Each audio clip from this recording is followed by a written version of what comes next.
In the deep dark between galaxies, light becomes a slow, patient messenger. Tonight's journey drifts across bound islands of stars through thinning halos and fading embers toward the quiet horizon where the oldest glow still whispers. The universe does not end with a bang. It settles, it cools. It stretches into a softer kind of night where distance is time and every faint shimmer is a memory. If this calm science sleep documentary helps, please tap like and subscribe for more long immersive space journeys. Turn on notifications so the next episode is ready when the sky feels wide and the mind wants to rest. At this distance, a galaxy does not look like a place. It looks like a quiet pattern of light shaped by time. A smooth oval of starlight hangs in darkness brighter at the centre, fading into a soft halo at the edges. The outer glow thins like mist, yet it remains bound by gravity. Near the core, the light gathers into a dense knot with a gentle gradient. The shape stays steady. The details drift only in the slowest sense. In this calm image, a simple fact sits underneath the scene. The observable universe stretches about 90 billion light-years across. That span is like a single strand of hair laid end-to-end around Earth more times than counting can comfortably hold. The scale matters because every distant glow is also a timestamp. Light behaves as a messenger that cannot hurry. A signal would take time to cross emptiness, and the delay becomes a map. The promise of this journey is not speed. The promise is clarity. The path through every galaxy becomes a path through layers of cosmic history. The first unlock arrives in the meaning of observable. It is not a claim about what exists. It is a boundary set by light travel time and cosmic expansion. Beyond that boundary, light has not arrived, or cannot arrive. The boundary is not a wall of matter. It is a limit of access. The second unlock comes from the word galaxy. A galaxy means a vast gravitationally bound system of stars and gas. It holds together like a dewdrop clinging to a leaf, not by surface tension, but by gravity's quiet pull. The dewdrop analogy stays gentle. It also suggests a shape. A rounded body forms where forces balance. In the galaxy's case, the balance is imperfect and layered. Some regions rotate faster, some drift in thicker clouds. A faint edge appears where starlight fades into darkness. This edge is not sharp, it is a gradual thinning. That fading rim is a physical detail that repeats in many forms across the universe. The scene shifts from the oval glow to its surrounding space. Darkness is not empty in a simple way. A thin scatter of gas can lie between galaxies. It does not shine much. It can still bend light slightly and absorb certain colours. Dust grains can dim and redden a distant glow. The image remains calm. The eye begins to notice that even darkness has texture. Another visual anchor settles in. A faint band of dust crosses the oval galaxy like a charcoal stroke. The band is darker than the halo. It curves gently as if the galaxy is a tilted disk seen from an angle. The dust lane marks a plane. It hints at rotation. It hints at a layered structure thin in one direction and broad in another. The payoff lands softly. Shape reveals motion. Even without watching it turn, a disk implies spin. The scale shifts from the thickness of a dust lane to distances that swallow entire star systems. Yet the tone stays steady. The next concept arrives without strain. A light year means the distance light travels in 1 year. It is a unit of distance, not time. The phrase can mislead intuition. The mind wants to treat year as a clock. Here it becomes a ruler. The ruler is strange because it is built from light itself. The analogy remains grounded. A fallen branch can serve as a ruler in a forest, and its length stays the same from one clearing to another. A light year is similar in spirit, even though it is unimaginably longer. This unlock resolves a common confusion and then releases it. The journey can proceed with fewer knots in the mind. Another slow scene appears. A field of distant galaxies fills the darkness. Each one is a tiny smear. Some look like soft grains of rice. Some look like faint coins. Some look like thin needles. The needles are discs seen edge-on. The coins are discs seen face-on. The rice shapes are likely tilted. The physical detail that repeats is the gradient. Bright cores fade outward, edges dissolve. In the far field, the colours shift subtly. Some galaxies lean toward warm tones, some lean toward cooler tones. The difference is not paint. It is light stretched by expansion and light filtered by dust. The payoff arrives again. Colour becomes distance, not perfectly, not alone, but as a hint. Here the limit of observation enters in a quiet, specific way. Even when a galaxy exists, it can be too faint to register. Surface brightness matters.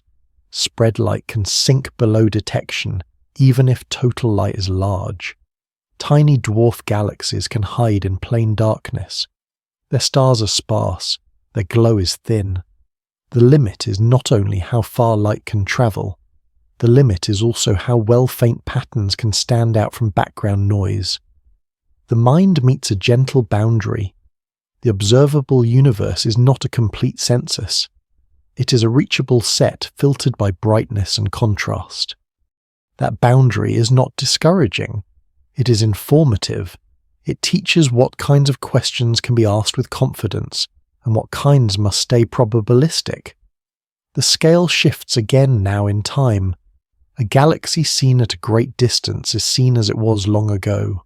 The look-back time can be billions of years. That shift is not a metaphor.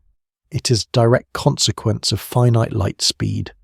A signal would carry the state of a galaxy from then to now. The state changes slowly, yet it changes. Gas turns into stars. Stars evolve. Some explode. Dust builds and disperses. The galaxy's shape can tighten or loosen.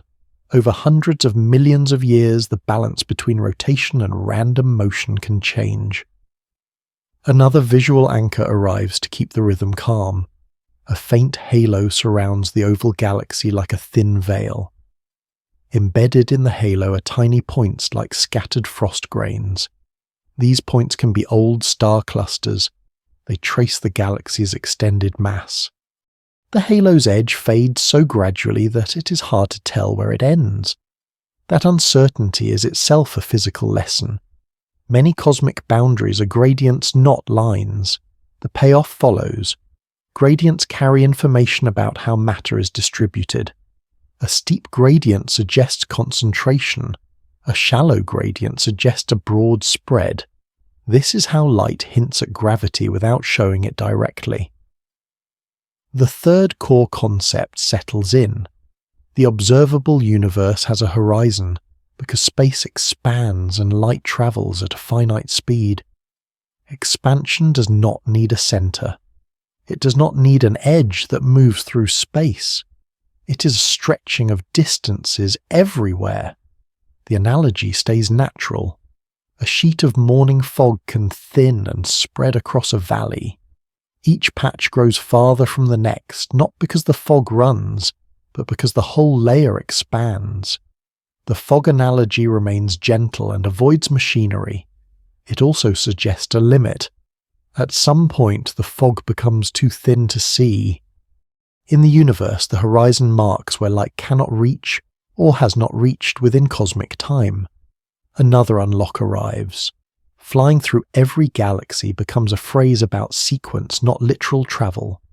The journey is a progression of scales and epochs. Each step moves from nearby clarity to distant faintness. Each step trades detail for depth in time. The closing transition softens toward what comes next. The next phase focuses on the nearest neighborhood of galaxies, where structure is still rich and distances are still intimate. The journey eases from the single oval glow into a small gathering of galaxies, and the story begins to widen without urgency. At this distance, the universe feels less like a scatter and more like a quiet neighborhood. The nearest galaxies tend to travel together because shared gravity keeps the group loosely bound. The scene opens on a wide region of darkness with a few bright disks and many faint companions. A large spiral galaxy shows a thin plane of light and a soft outer halo. Nearby, another large disk glows with a similar calm gradient. Between them, the space is not empty. A dim veil of gas lies across the region and barely shines. The first payoff arrives in the meaning of together. A galaxy group is a small collection of galaxies held by mutual gravity. The binding is gentle rather than tight. The group spans about 3 million light-years. That span is about 30 times the width of a large spiral galaxy. Scale shifts from a single rotating disk to a domain where several disks share the same slow stage. The main visual anchor settles into view as a faint stellar stream. It forms a thin arc that curves around a larger galaxy. The arc looks like a pale ribbon of dusted light. It is uneven. It brightens in knots and fades into wisps. The arc is not a decorative feature. It is a physical record of tides. Tidal forces mean gravity varies across an object. The definition stays simple and short. Tidal forces mean gravity differs from one side of an object to another. In a calm group, that difference matters. A small galaxy drifts near a larger one. The near side feels a stronger pull than the far side. Over long time, the small galaxy stretches. The stretching is slow and quiet. Stars loosen from the edges. They trace curved paths that become the stream. The second payoff arrives in what the stream reveals. It shows that galaxies change by trading matter even without a collision. The stream also shows direction. Its curve follows the larger galaxy's gravity field. The curve is a boundary drawn in light. It hints at an invisible mass distribution around the brighter disk. Another visual moment holds the rhythm. A handful of faint dwarf galaxies sits around the larger spiral. Each dwarf is a small smudge with a soft center and a rapid fade at the edge. Some dwarves look round, some look slightly stretched. Their shapes are subtle, their positions are not symmetrical. The group looks like stones scattered near the bottom of a slow river bend. The river bend analogy stays natural and steady. It suggests that a low point gathers more than the surrounding flow. Gravity acts like that low point. It gathers matter into a basin. It does not need walls. It needs only a deeper pull near the center of mass. The third payoff arrives in the role of dwarfs. A dwarf galaxy is a small galaxy with far fewer stars and spirals. Dwarfs dominate by number. Their light is faint. Their gravity still matters locally. Dwarfs become sensitive tracers of the group's tides. Some dwarfs keep a rounder shape and stay intact. Some become distorted and lose stars into streams. The physical detail is visible in their edges. A sharp edge suggests a compact body. A blurred edge suggests stripping or a diffuse structure. The scale shift returns now in time. A close pass can last tens of millions of years. A full orbit in the group can take billions of years. The motion is slow enough that change feels like geology rather than weather. Yet the change is real. Gas can be pulled out. Star formation can fade. The group can gradually rearrange. Another calm scene appears to keep the cadence. Two large disks sit in the same frame. Their halos overlap slightly. The overlap is not bright. It is a very faint thickening of the glow. The overlap hints at a shared environment. A thin medium fills the group. It is warmer than typical star-forming gas. It is too thin to shine strongly. It can still affect small galaxies.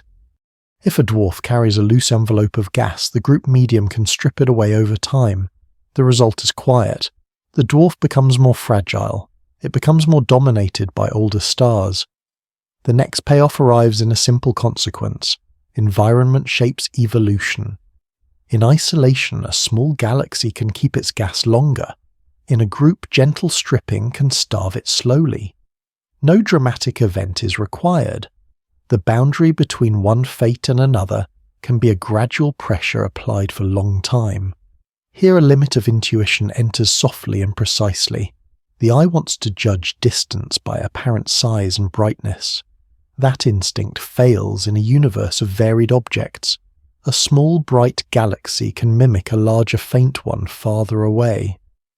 Surface brightness can sink below detection even when total mass is significant.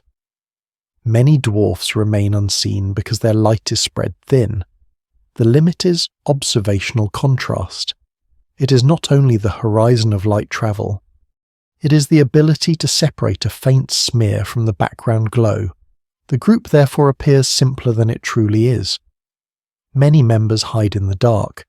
Another visual anchor follows to keep the rhythm.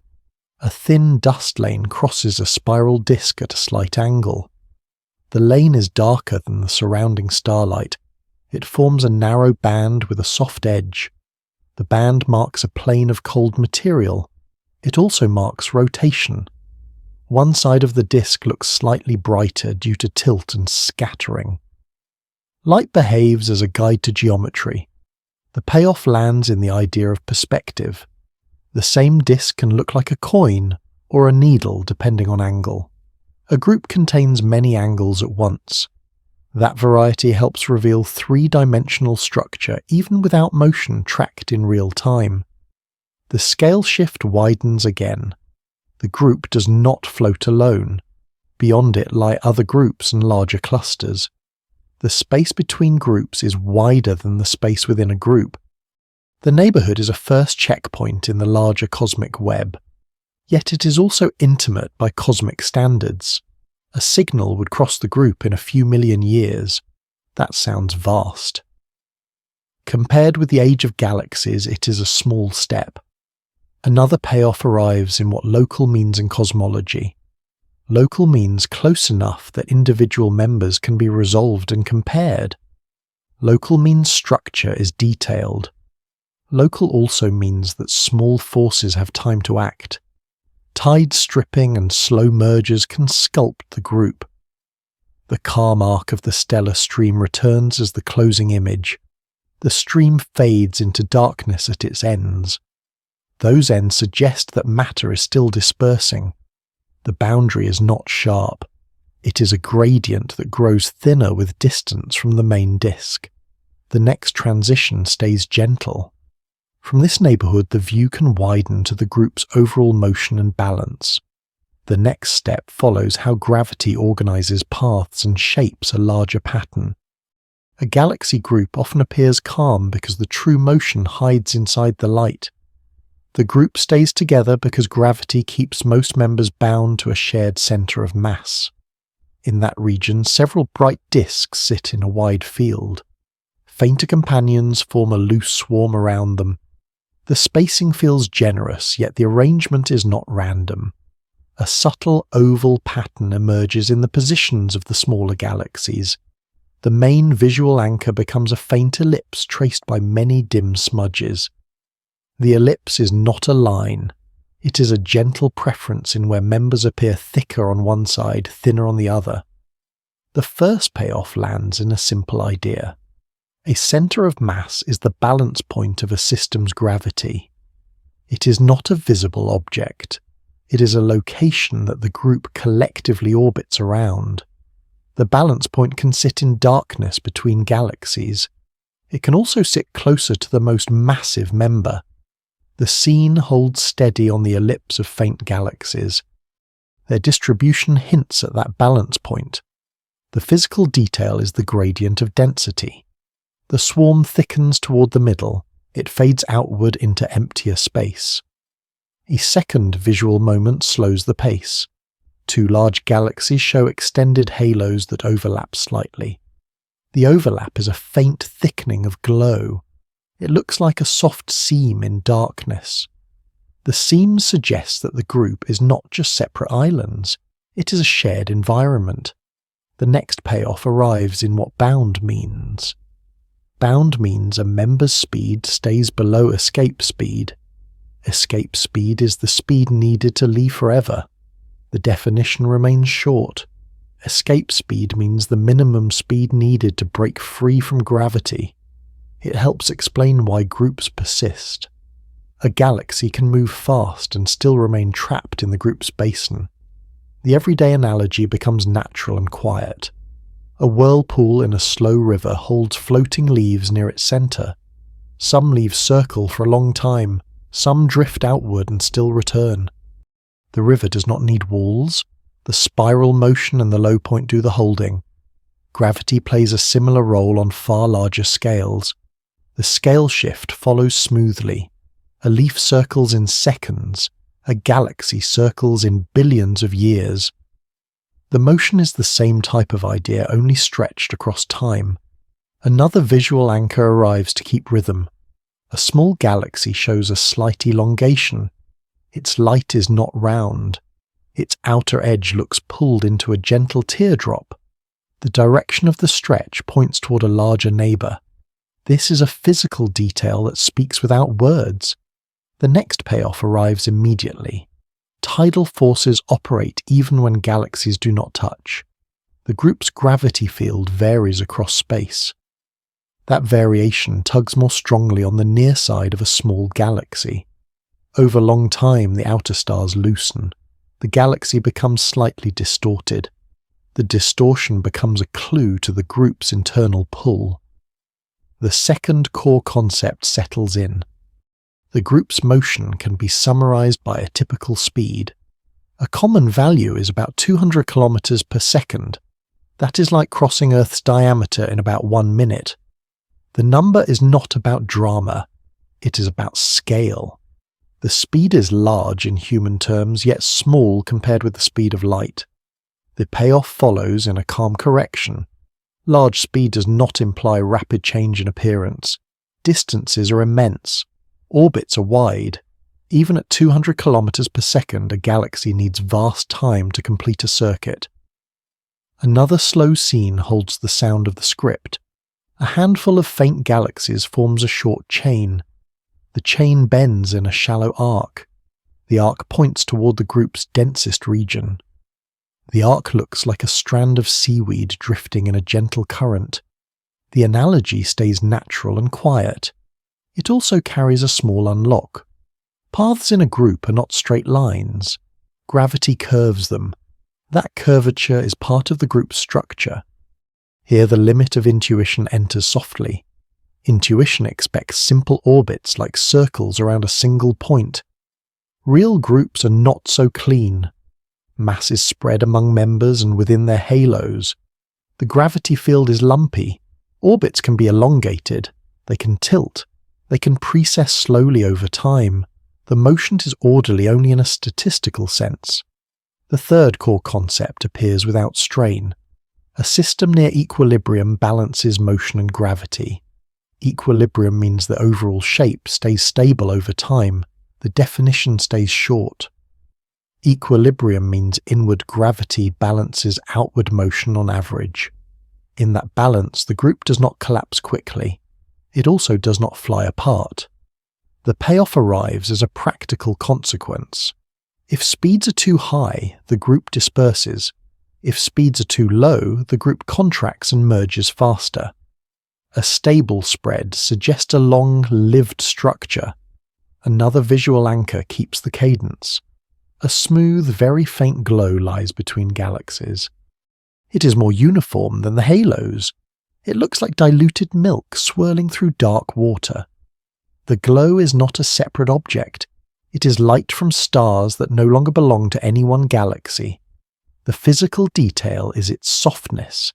It lacks sharp edges. It fills a shared volume. The payoff is quiet and immediate. Shared light implies shared history. Stars can be stripped during close passes. They drift through the group. Over time they form a dim background glow. The story deepens without intensity. The next limit of observation arrives with specificity. Only part of a galaxy's motion appears directly in its light. Light behaves as a messenger of wavelength. Wavelength shift means light stretches or compresses as relative motion changes. That shift mostly reveals motion along the line of sight. Sideways motion across the sky is far harder to detect at great distance. The limit is geometric. It is not lack of effort. It is that the signal for sideways motion is extremely small. The payoff follows gently. Group membership is partly inferred. A galaxy can share similar distance and still be passing through. Another can be bound and still appear slow.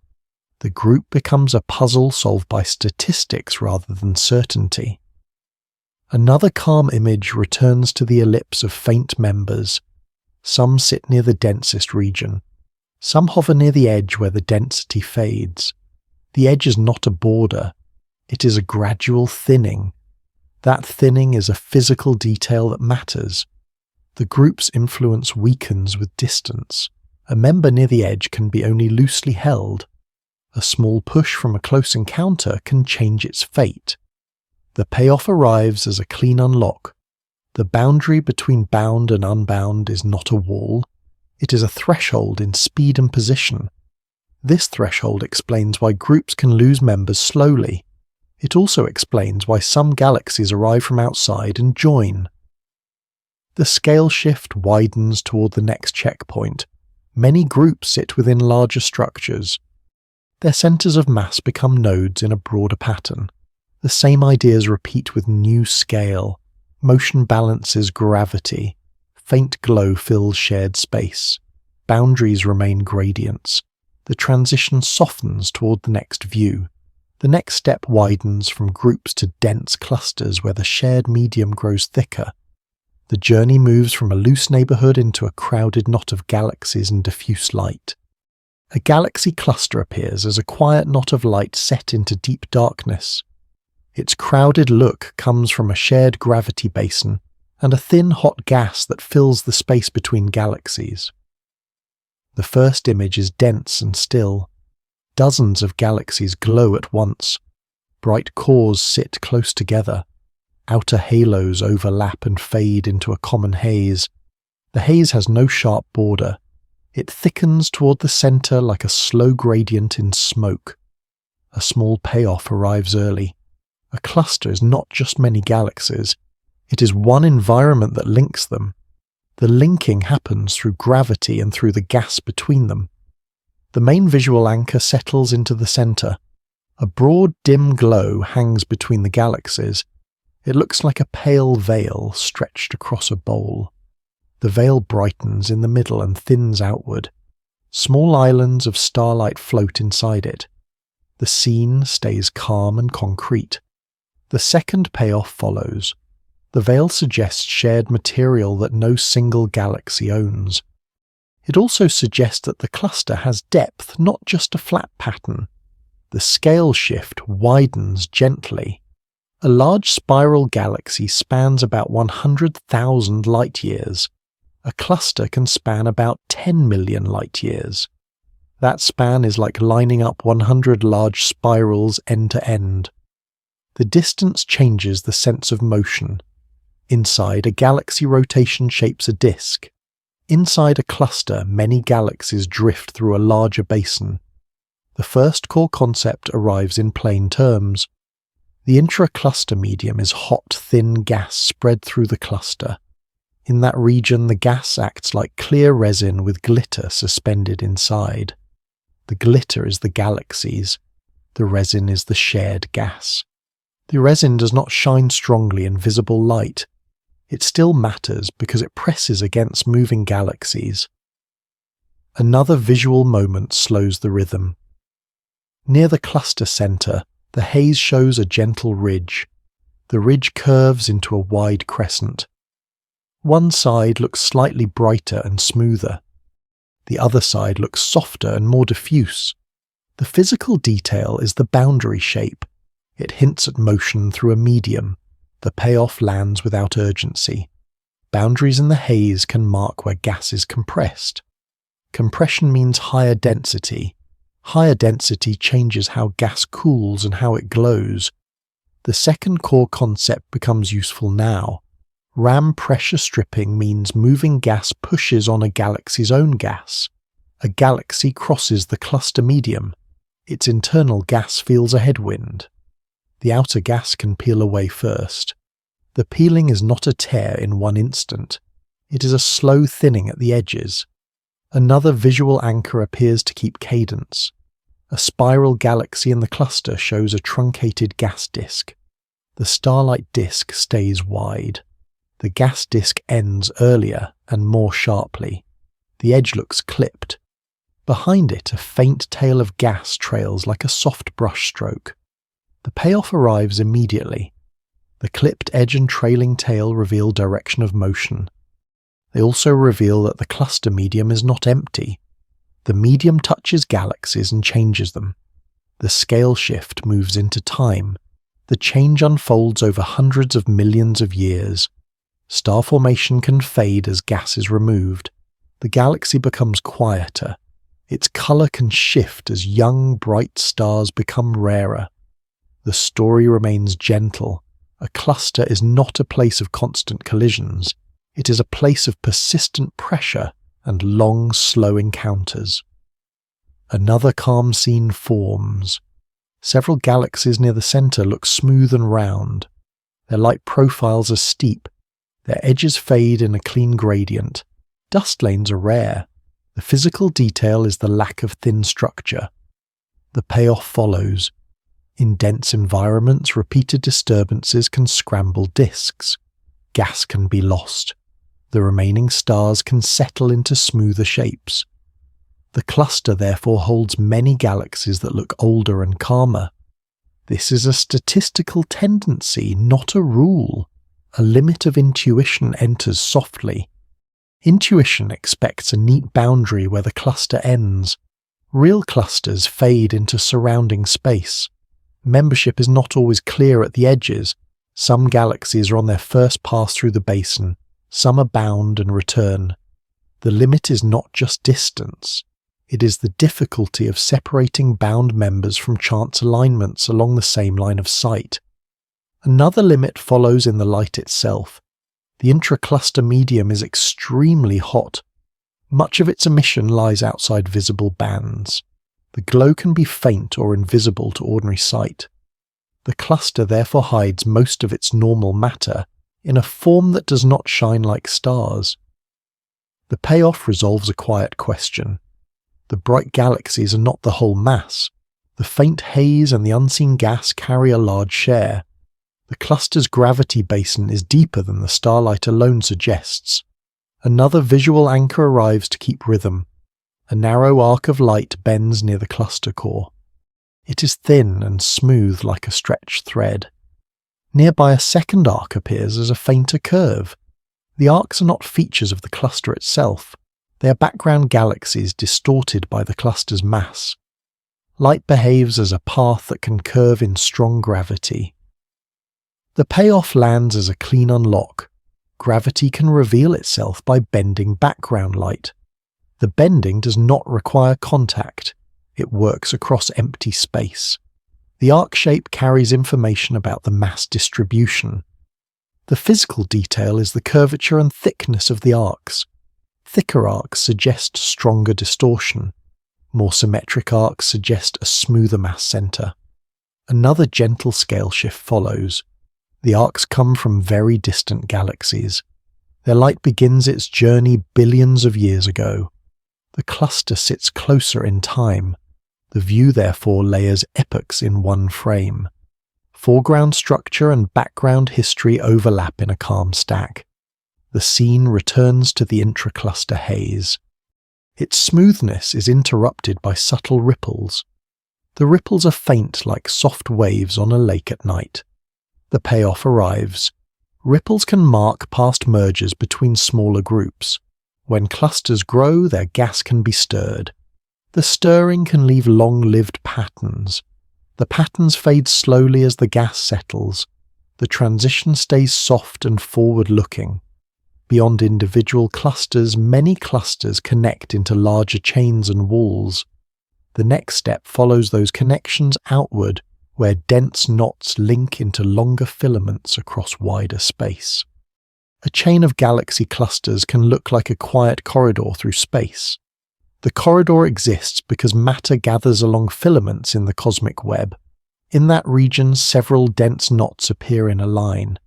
Each knot is a cluster with many galaxies. Between knots, the darkness is not empty. It holds a faint sprinkling of galaxies and a dim thread of gas. The thread is subtle. It becomes visible through a gentle change in density. The main visual anchor is a filament that looks like a pale rope. It runs across the frame with a slight twist. It thickens near the clusters and thins between them. The rope is not solid. It is a gradient of matter. The first payoff arrives in a clear idea. A filament is a long region where matter density is higher than average. The definition stays short. A filament is an elongated overdensity linking clusters and groups. This explains why knots sit in lines. Gravity pulls material toward these elongated ridges. The everyday analogy stays calm and unique. The pattern resembles flour shaken onto a dark table. Flour settles more thickly along faint streaks. The streaks guide where larger clumps form. The table remains mostly clear. The streaks remain subtle. The clumps appear at intersections and along thicker parts. The analogy unlocks the geometry without urgency. The scale shift widens gently. A filament can extend about 500 million light-years. That is like lining up 5,000 large spiral galaxies end to end. The numbers remain safe and rounded. The feeling changes. A single cluster is a crowded knot. A filament is a long, quiet bridge. Another visual moment holds the rhythm. Along the filament, small galaxies appear as tiny grains. Their shapes are faint. Some are elongated needles. Some are soft ovals. They align slightly with the filament's direction. The alignment is not perfect. It is a preference. The physical detail is the directionality. A structure in space can imprint direction onto the shapes and orbits of its members. The payoff lands immediately. Orientation can reveal flow. Matter tends to stream along the filament toward denser nodes. The flow is slow in human terms. It is steady on cosmic timescales. The second core concept arrives with a gentle definition. Accretion means gradual growth by adding surrounding material. The definition stays short. Accretion means growth through steady infall of matter over time. In the cosmic web, clusters accrete from filaments. Groups accrete from thinner strands. Even galaxies accrete gas from their surroundings. The same idea repeats across scales. Another visual anchor keeps cadence. Near one cluster, the filament thickens into a broad sheath.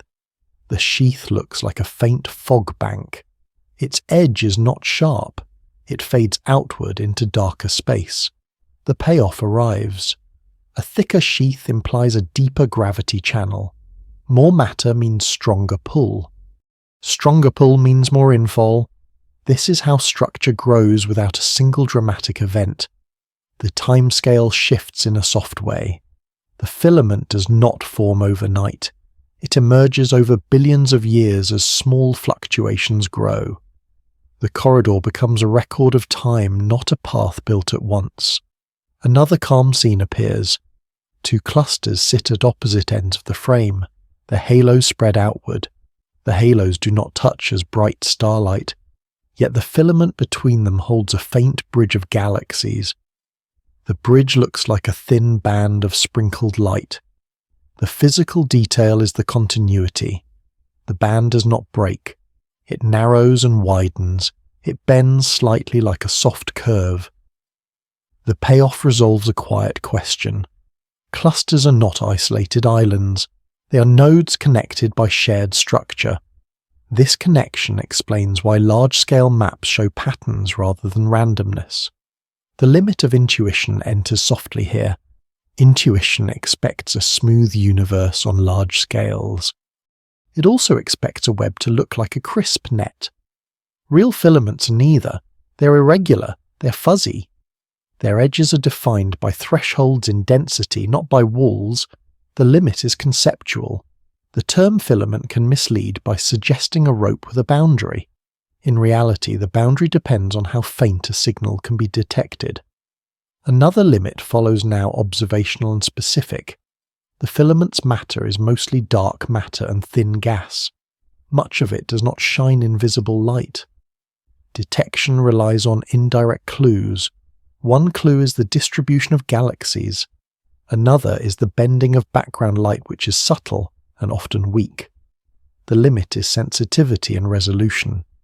The faint bridge can slip below detection even when it exists. The payoff arrives calmly. Absence of visible bridge does not guarantee absence of structure. It can mean the bridge is too faint or too diffuse to stand out. Another visual moment keeps the rhythm steady. A background field of distant galaxies sits behind the filament. A few of them appear slightly stretched. The stretching is tiny. It is not a dramatic arc. It is a gentle shear, like a faint combing of shapes in one direction. Light behaves as a path that can be nudged by mass. The payoff follows. Even a faint filament can leave a weak imprint on background shapes. The imprint is statistical rather than certain for one galaxy. This helps map hidden mass without seeing it directly. The third core concept arrives in plain terms. The cosmic web is the large-scale structure of matter in the universe. The definition stays short. The cosmic web is a network of filaments and nodes shaped by gravity. The filament corridor is one strand of that network. This concept unifies the previous scenes. Groups and clusters become different thicknesses of the same underlying pattern. Another calm anchor returns to the flower streak analogy. On the dark table, the streaks do not cover everything. Large clear regions remain. These become the quiet spaces between filaments. The payoff is immediate. The web implies emptiness as well as structure. Where matter gathers, other regions become less dense. The story prepares for that next step. Another scale shift eases outward. A filament is large, yet it is still only part of a grander view. Many filaments intersect. Many nodes form walls and chains. The same geometry repeats across hundreds of millions of light years. The scene closes with the filament thinning into darkness. Its edge fades rather than ends. The transition stays gentle. Beyond the bright knots and pale corridors, vast voids begin to open. The next step moves into those quiet cavities where emptiness becomes a structure of its own. At this distance, emptiness becomes a shape with edges and texture. A cosmic void is not absolute nothing. It is a vast region where matter is far thinner than average.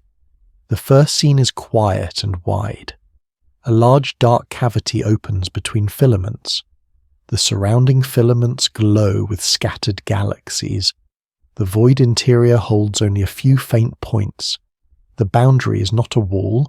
It is a gradual change in density. The density rises toward the rim. It falls toward the center. The main visual anchor is a bowl-shaped hollow in the galaxy map.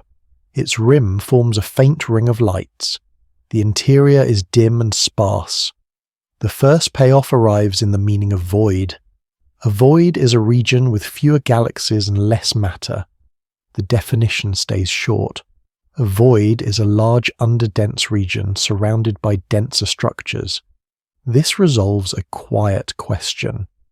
Emptiness can have structure because density can vary. The everyday analogy stays calm and unique. The pattern resembles soap foam in a sink. The bubbles form open cavities. Thin films meet at edges. The films are where material gathers. The bubble interiors are where material is scarce. The analogy is gentle and visual. It also implies a boundary that is thin and strong. In the universe, the boundary is not a film. It is a region where filaments and walls concentrate matter. Another visual moment holds the rhythm.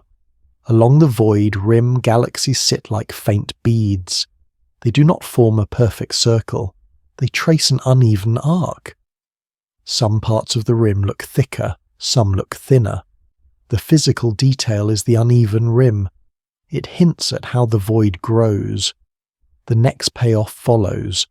A void expands in a relative sense because surrounding matter collapses into filaments. As matter drains from the interior, the contrast increases. The void becomes emptier compared with its rim. This is growth by evacuation rather than by addition. The scale shift widens gently. A large void can be about 100 million light-years across. That is like placing 1,000 large spiral galaxies end to end. The number stays rounded and safe. The feeling becomes calmer rather than louder. Within that span, a signal would travel for an immense time. Yet on cosmic scales, it is only one cell in a larger foam. The second core concept arrives. Peculiar velocity means motion relative to the general expansion. The definition stays short. Peculiar velocity means motion beyond the average expansion of space. In a void, peculiar velocities tend to point outward from denser rims. Matter drifts away from the center. The drift is slow. It is steady. Another visual anchor appears to keep cadence. A lone small galaxy sits inside the void. It is faint and diffuse. Its outer light fades quickly. It looks like a soft dandelion puff in darkness. Around it, space looks cleaner. Dust lanes are rare. Nearby companions are scarce. The payoff lands quietly. Isolation changes evolution. Without frequent encounters, a galaxy can keep a calmer shape. It can also remain gas-rich for longer. The void does not guarantee youth or activity. It shifts probabilities.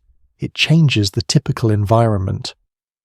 Another calm scene follows. The void rim shows a thin sheet of galaxies. The sheet looks like a faint curtain. It is broad and flat in the map. It has thickness, but not much. The physical detail is the sheet-like geometry. It suggests that matter collapses more in one direction than another. The payoff arrives. Gravity amplifies small differences. Collapse can proceed faster along one axis. This builds walls and sheets before filaments fully sharpen. The void becomes enclosed by these surfaces. The story stays slow and clear.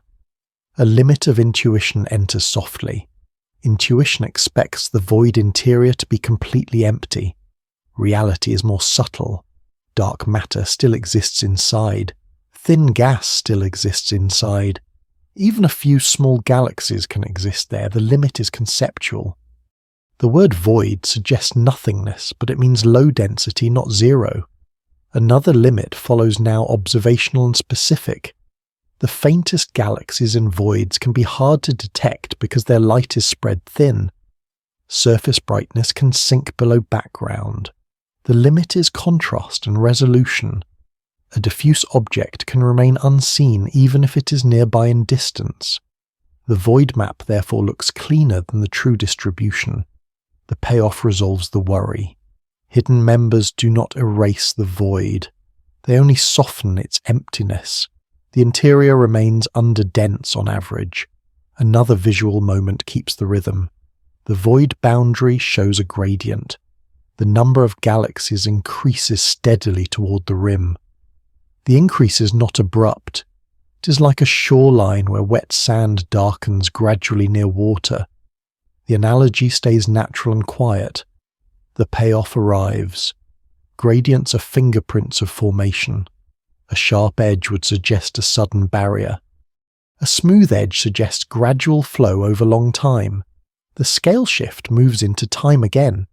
Over billions of years, matter flows out of void interiors and into walls and filaments. The flow is not like a river. It is more like a slow settling. The foam pattern becomes clearer as contrast increases. Another calm anchor returns to the soap foam analogy. In foam, bubbles merge and change. Thin films shift. Some cavities grow larger as material drains. In the cosmos, voids can also merge. Adjacent voids can connect as the walls between them thin. The payoff follows. Merging voids can create larger underdense regions. This helps explain why some voids are enormous. Another visual anchor holds the last third of the section. The bowl-like hollow in the map becomes deeper. Its center grows quieter. The rim grows brighter. The interior points become even rarer. The physical detail is the deepening contrast. Light behaves as a tracer of where matter concentrates. The absence of light becomes informative. It marks where matter did not gather. The transition stays soft toward the next checkpoint. From the quiet cavity, the view can return to the filaments that define the rim. The next step follows how invisible mass shapes these patterns from beneath the light. The journey eases from emptiness back to the hidden framework that supports the web. At this distance, the bright web of galaxies seems to rest on something unseen. Dark matter provides much of the gravity that shapes galaxies' groups and filaments. The scene begins with a single spiral galaxy floating in quiet darkness. Its disk shows a smooth gradient of starlight. A thin dust lane cuts across one side. The outer edge fades gently into a broad halo. The halo looks too extended to be held by the visible stars alone. The first payoff arrives. Rotation reveals hidden mass. A galaxy's outer stars orbit too quickly to be held by starlight alone. The orbit speed stays nearly flat with radius. It does not fall as fast as simple intuition expects. The core idea remains calm and simple. Dark matter is matter that interacts mainly through gravity. The definition stays short. Dark matter is invisible matter, detected through its gravitational effects. The story does not ask for faith. It follows clues. The main visual anchor becomes a rotation curve drawn in the mind as a smooth plateau. It is not a graph on a screen. It is a felt shape. Near the center, rotation rises. Farther out, it levels into a long, steady band. The plateau shape is a physical signature. It implies that mass continues beyond the bright disk. Another visual moment holds the rhythm. In that region, faint stars in the outer halo trace wide arcs. Their paths are slow and vast. The halo's brightness drops steadily with distance. The edge is not sharp. The physical detail is the extended fade. A sharp edge would suggest a hard boundary. A gradual fade suggests a large reservoir of mass and a wide domain of influence. The everyday analogy stays quiet and unique. The pattern resembles a lighthouse beam on fog. The bright core is the lamp. The beam spreads and weakens with distance. The fog itself is not the source of light. It only reveals the beam's reach. In a galaxy, stars are the lamp. The gravitational field is the beam. The halo shows the reach. The payoff lands. The visible light traces only part of the structure. The gravitational reach extends farther. The scale shift widens gently. A star orbits in a galaxy over hundreds of millions of years. A filament grows over billions of years. The same hidden mass that shapes a single orbit also shapes the cosmic web. The second core concept arrives in plain terms. A dark matter halo is a large invisible mass envelope around a galaxy or group. The definition stays short.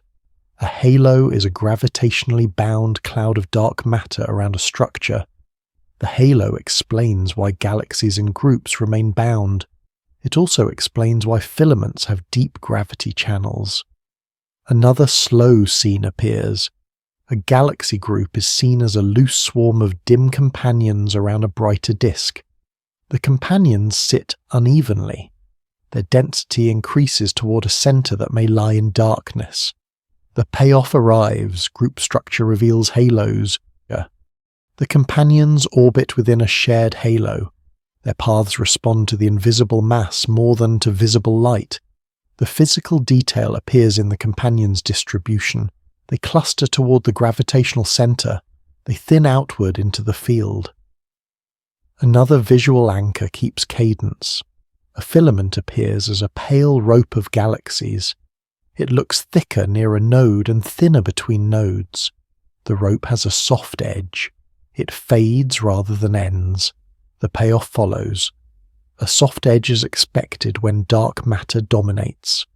Gravity does not make crisp borders, it makes gradients in density. This is why the cosmic web looks like misty threads rather than rigid wires.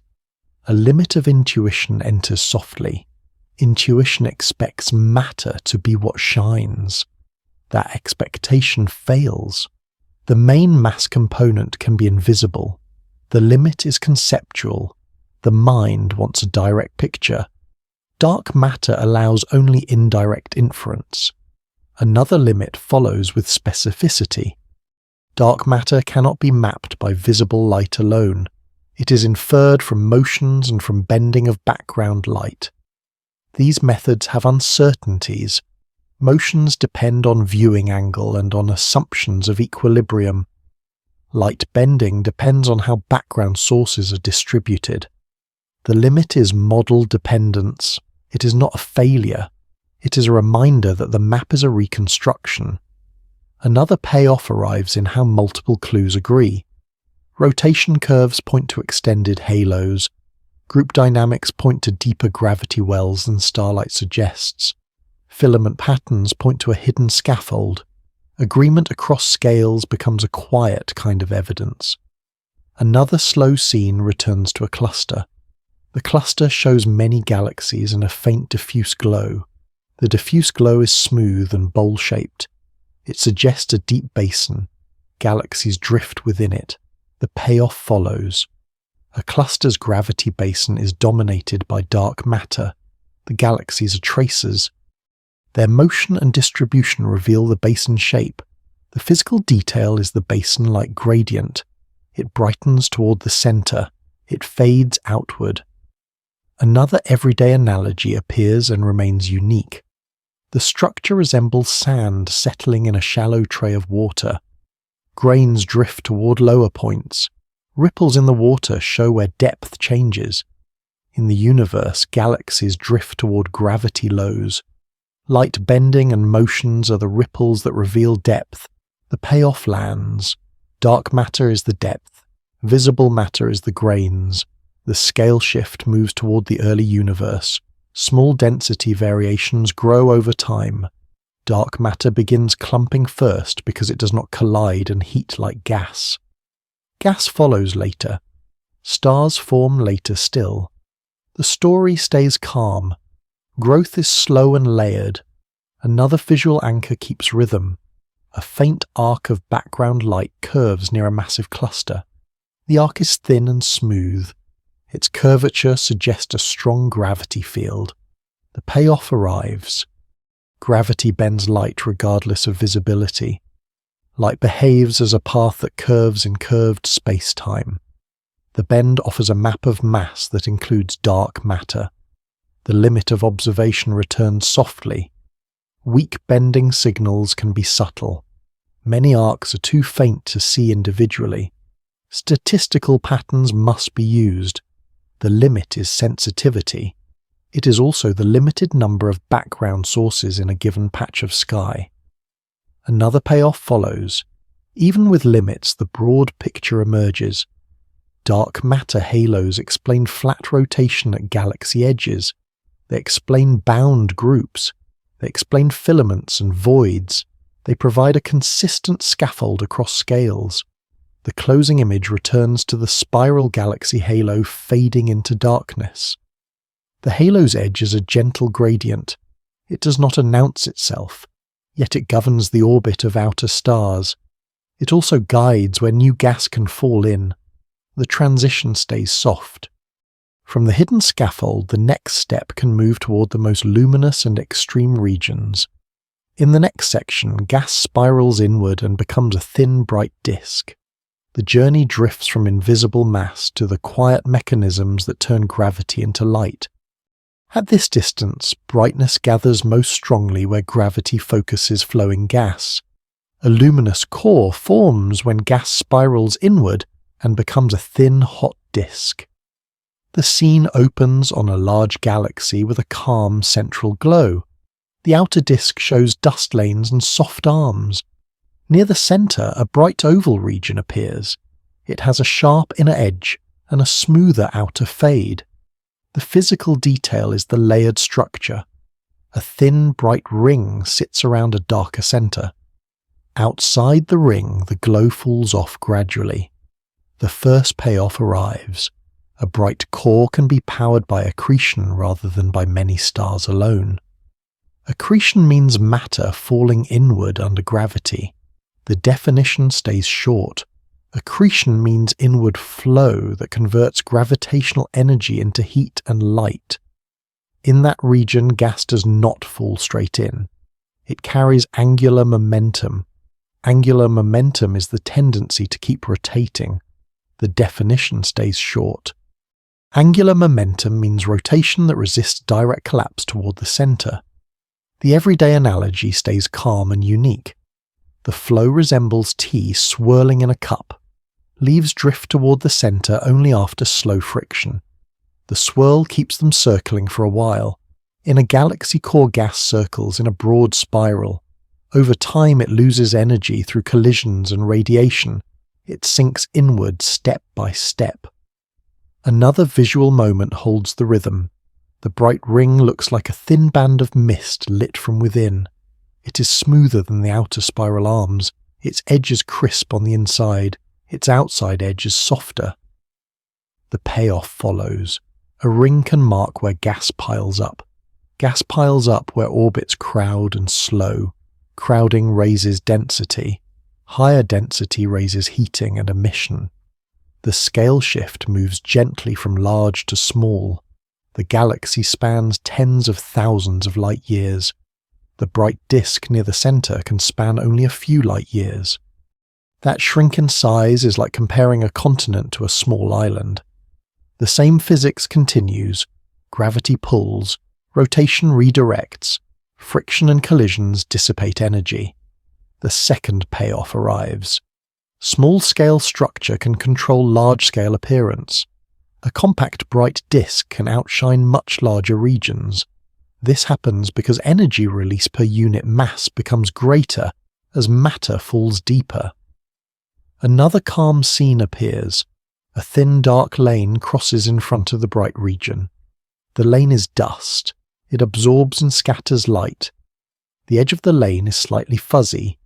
The fuzz shows that dust is not a rigid sheet. It is a layered cloud with varying thickness. The payoff lands. Obscuration shapes what can be inferred. A core can look dimmer or redder if dust lies along the line of sight. The limit of observation enters softly and specifically. A bright core can be hidden behind dust at some wavelengths. Even when light escapes, it can be reprocessed and emerge differently. The limit is spectral access. Without seeing across many bands, it is hard to separate starlight from accretion light. Another limit follows. The smallest scales near the center cannot be resolved in distant galaxies. The light from a tiny disk blends into one point. The limit is angular resolution. Tiny features smear together at great distance. The payoff arrives as a calm correction. Even without resolving the inner disk, its presence can be inferred from overall glow and from how the light varies with position. Another visual anchor keeps cadence. Two narrow beams extend from the core in opposite directions. The beams are faint. They are thin and straight. Their edges are sharp compared with the core's diffuse glow. The beams look like twin chalk lines through darkness.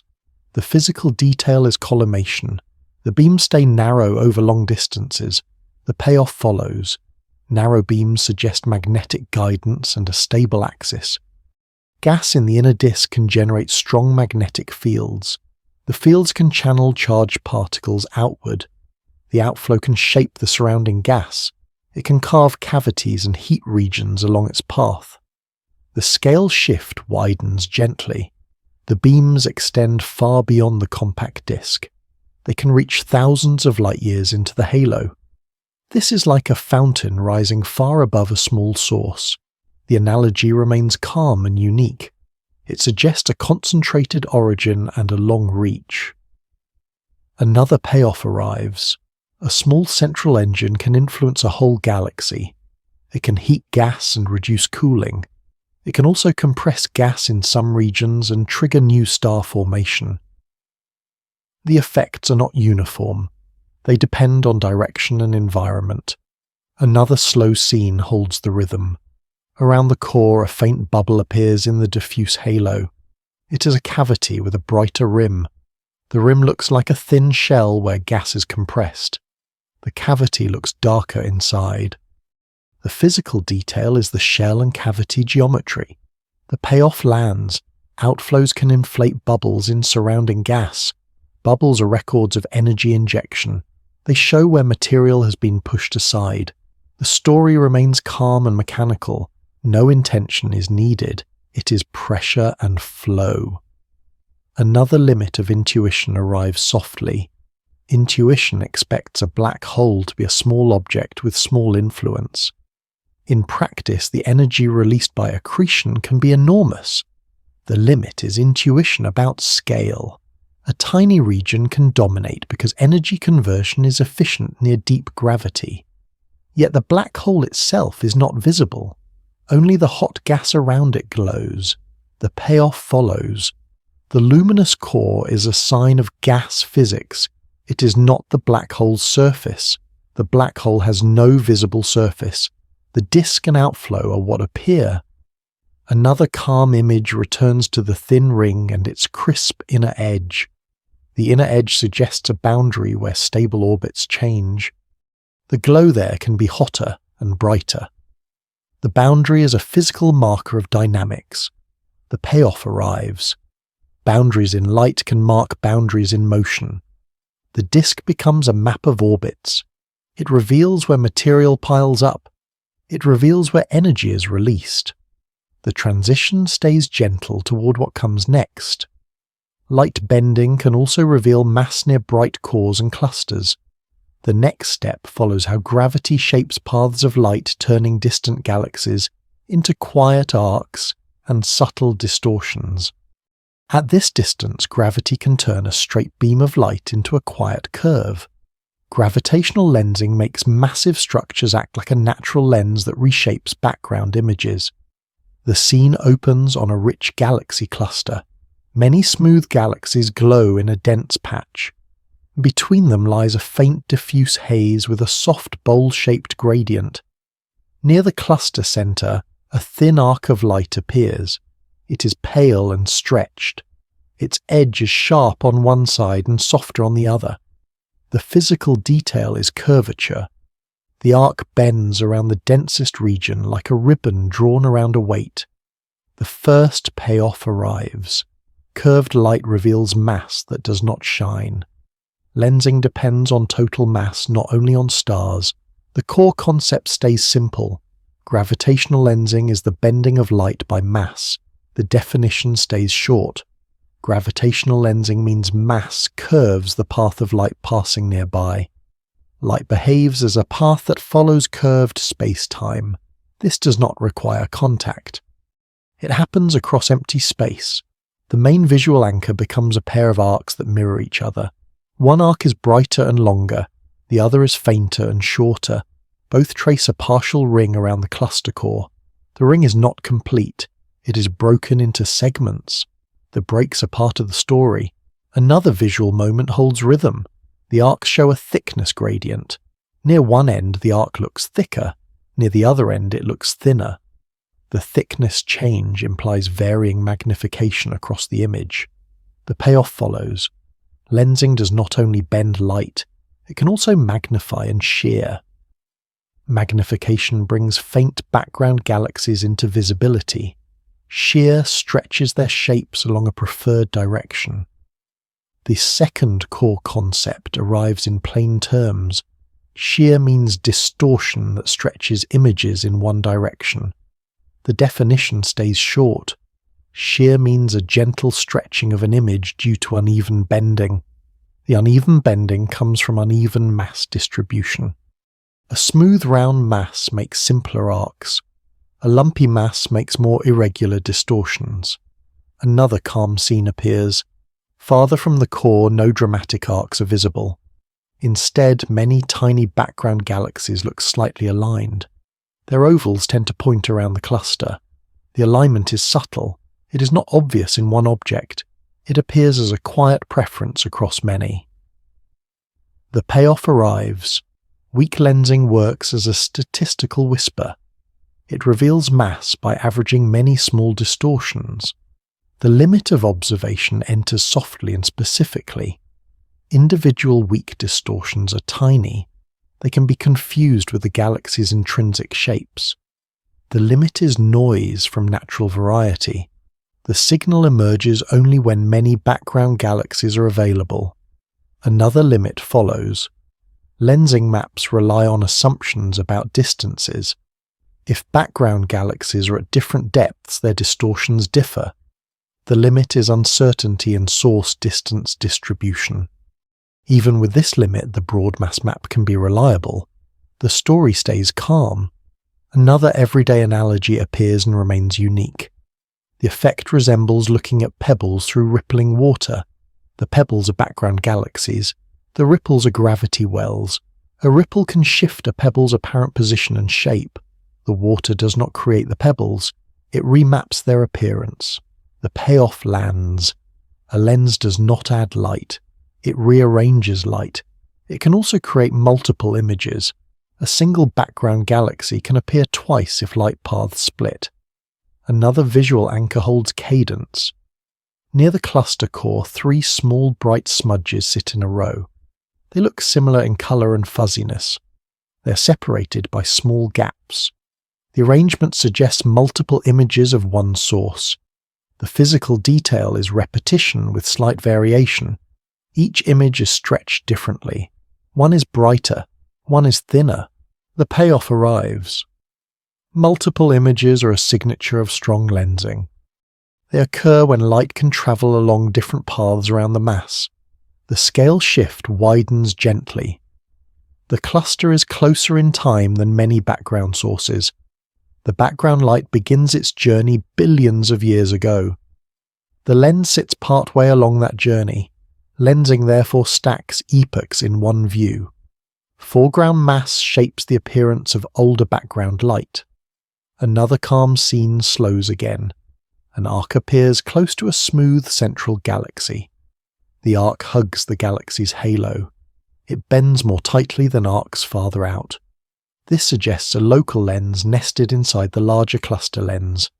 The payoff follows. Lensing can happen on many scales at once. A galaxy halo can lens. A group can lens. A cluster can lens. The combined effect shapes the final pattern. The third core concept enters gently. An Einstein ring is a ring-like image formed by precise alignment. The definition stays short. An Einstein ring is a near-circular image caused by strong lensing alignment. In practice, perfect rings are rare. Partial rings and arcs are more common. The ring idea still helps. It explains why arcs curve around a center. Another limit of intuition arrives softly. Intuition wants a lens to be like glass with a clear edge and a fixed focal length. A gravity lens has no physical surface. Its effect depends on distributed mass. It changes with position across the sky. The limit is analogy misuse. The glass lens picture can mislead. The more accurate picture is a field that varies smoothly and sometimes lumpy. Another payoff arrives in what lensing can measure. Lensing measures mass without asking how that mass shines. It can map dark matter in clusters. It can reveal filaments if enough background sources are available. It can even constrain how mass is concentrated toward the center. This turns light into a probe. Another visual moment holds rhythm. The arcs appear slightly different in color than nearby galaxies. They can look redder or bluer depending on the background source. Dust in the lens can also alter color. The physical detail is color variation across the arc. The payoff follows. Color hints at depth. It hints at which light is older and which is nearer. It is not a perfect clock. It is a clue that complements shape. Another scale shift moves inward. The strongest bending occurs near dense cores where gravity gradients are steep. Small changes in position can change image shape quickly. That sensitivity becomes another limit of observation. Small uncertainties in mass distribution can change predicted arc positions. The limit is model precision, yet the overall presence of strong lensing remains robust. The scene settles again on the broken ring around the cluster core. The broken segments feel quiet and deliberate. They are not decoration. They're a map of mass written in curved light. The transition stays gentle toward what comes next. Beyond lensing expansion stretches light itself across the universe. The next step follows how space expands and how distant galaxies drift toward red tones as the journey continues outward. At this distance, the universe feels quietly elastic rather than static. Cosmic expansion stretches the space between galaxies and shifts their light toward longer wavelengths. The scene opens on a deep field of galaxies scattered across darkness. Some are bright and nearby, some are faint and small. Many distant ones share a warm tint. Their centers glow softly, their outer edges dissolve into the background. The main visual anchor is a gentle color gradient across the field. Nearby galaxies look whiter and more detailed. Farther galaxies look redder and smoother. The first payoff arrives. Redder light often means greater distance in an expanding universe. The core concept stays simple. Redshift means light is stretched to longer wavelengths. The definition stays short. Redshift means light waves lengthen as space expands during travel. Light behaves as a travelling pattern. When space stretches, the pattern stretches too. The effect is not a drag through material. It is a change in the scale of space itself. Another visual moment holds the rhythm. A spiral galaxy in the mid-distance shows faint arms and a dust lane. Farther away, a similar galaxy becomes a small oval with no visible arms. The physical detail is loss of structure. Small features blur away with distance. The payoff follows. Distance changes what can be seen. It does not only dim light, it also reduces apparent size and detail. This means that shape alone can mislead. A smooth oval can be a true elliptical galaxy. It can also be a spiral too small to resolve. The limit of observation enters softly and specifically. Resolution limits blur fine structures at great distance. Dust and faint outer halos drop below detection. The limit is angular resolution and surface brightness sensitivity. A distant galaxy can look simpler than it is. Another limit follows. Redshift can be measured from spectral features, but faint galaxies may not show clear features. The limit is signal strength. Some distances must be inferred indirectly. The payoff arrives. Even with limits, the overall pattern holds. More distant galaxies tend to show greater redshift on average. This provides a ladder from nearby to far.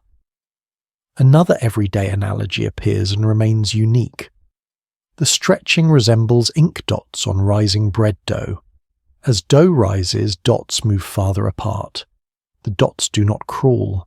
The dough expands between them. In space, galaxies are like the dots.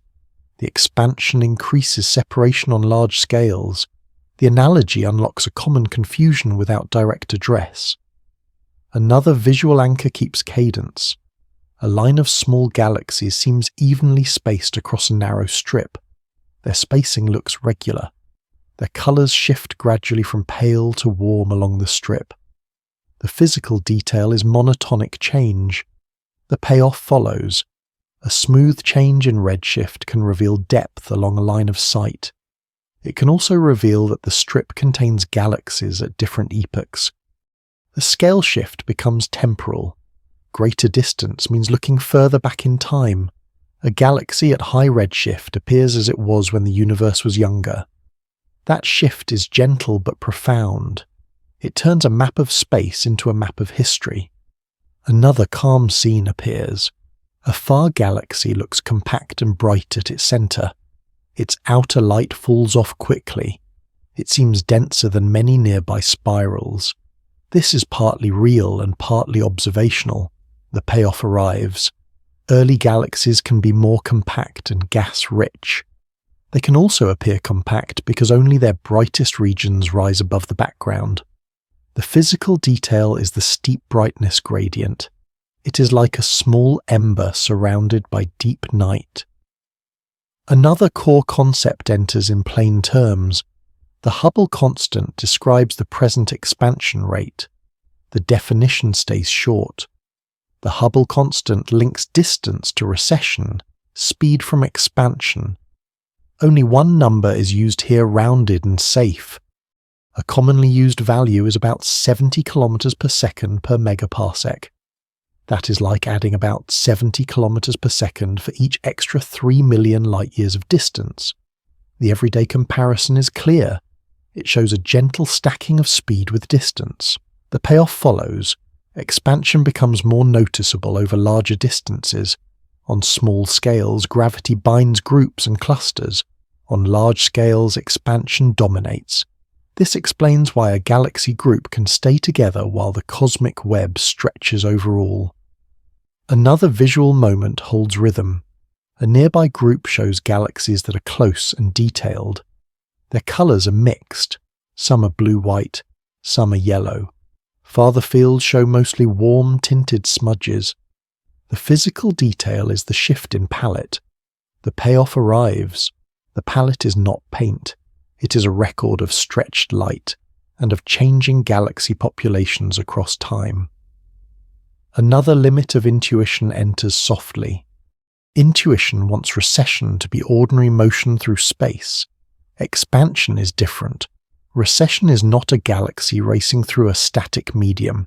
It is space expanding between locations. This matters for interpretation. It also matters for how far signals can travel. Another limit follows with specificity. At very large distances, the relation between redshift and distance depends on the history of expansion. That history depends on the contents of the universe. The limit is model dependence. Distance estimates require a cosmological model. The payoff arrives calmly. Multiple measurements converge on a consistent picture. Redshift remains a powerful coordinate for the deep universe. It orders galaxies by look-back time. Another visual anchor keeps cadence. A faint wide region shows fewer galaxies than surrounding areas. It resembles a shallow, dim basin. The basin is a hint of a void. The payoff follows. Expansion does not erase structure. It stretches the web while preserving its contrast. Filaments and voids remain visible as a pattern overlaid on expansion. The scale shift widens again. The deep field contains galaxies across billions of years of history. In a single quiet view, the universe displays layers of time. Nearby galaxies show recent states. Distant ones show early states. The story remains calm and systematic. Another visual moment returns to the color gradient across the field. It is smooth and steady. It feels like twilight deepening across a horizon. The payoff lands. Redshift becomes a gentle compass. It points outward in space and backward in time. The transition stays soft toward what comes next. Beyond the ordering of redshift, the earliest visible epochs hold different kinds of galaxies and gas. The next step moves toward the era when the first large structures are still forming, and the web is younger and more delicate. At this distance, the deep universe looks younger, rougher, and more compact. High redshift galaxies often appear as small bright clumps because gas dominates, and structure has less time to settle.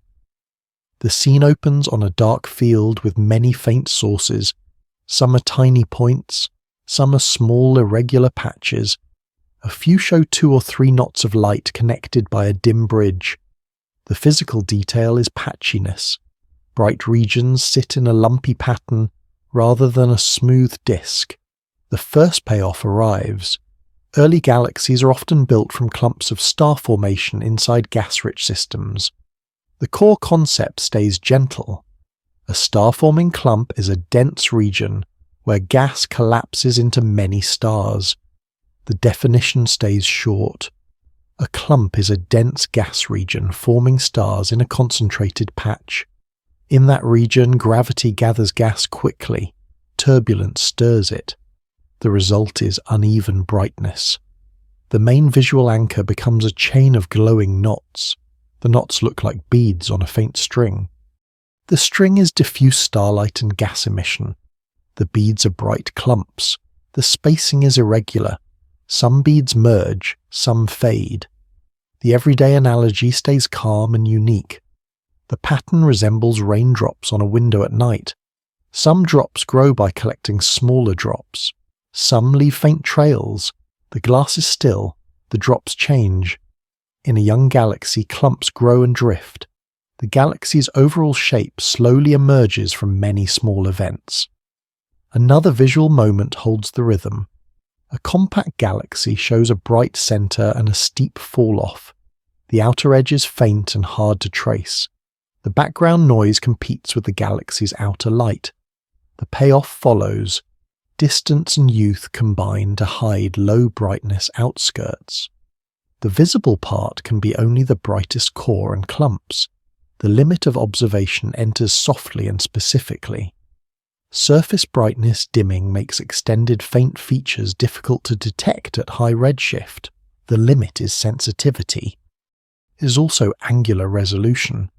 Small structures blend together. A smooth-looking object may contain many unresolved clumps. Another limit follows. Dust inside young galaxies can absorb light and shift what is seen. Dust can hide star formation. It can make the galaxy appear calmer than it is.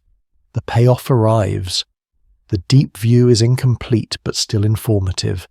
Even with hidden parts, clumpiness and compactness remain common. The scale shift widens gently into time. Light from these galaxies begins its journey billions of years ago. The view is not a snapshot of one era. It is a layered museum of different ages. Some sources are closer and older. Some are farther and younger. The field holds many epochs at once. Another calm scene appears. A faint halo of reddish glow surrounds a bright knot. The halo is asymmetric. It extends farther on one side. The edge is soft and feathered. The physical detail is a one-sided extension. The payoff follows. Asymmetry can signal gas outflows and uneven star formation. It can also signal a recent interaction. In young environments, interactions are common because galaxies are closer in the growing web. The second core concept arrives. Rionization is the process that makes intergalactic gas mostly ionized again. The definition stays short. Rionization means early starlight, and radiation ionized neutral intergalactic gas. This concept matters because it affects how far certain light can travel. Neutral gas absorbs specific wavelengths. Ionized gas is more transparent in those bands. Another visual anchor keeps cadence. A small galaxy shows a bright core with a faint surrounding haze. Beyond it, the field looks slightly darker in a narrow band. That darkness is not a shadow cast by an object. It is absorption along the line of sight. The payoff arrives. The intergalactic medium can imprint absorption on light from very distant sources. This helps locate the era when neutral gas is common. The scale shift moves from internal clumps to intergalactic space. The clumps are regions spanning a few hundred light-years to a few thousand. The intergalactic medium spans millions of light-years between galaxies. Both influence the same observed light. Another everyday analogy appears and remains unique.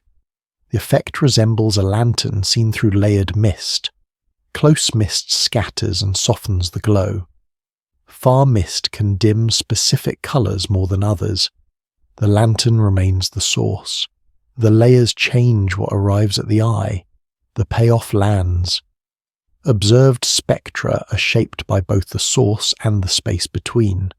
This is why deep measurements require careful interpretation. Another limit of intuition enters softly. Intuition expects the universe to be either opaque or transparent.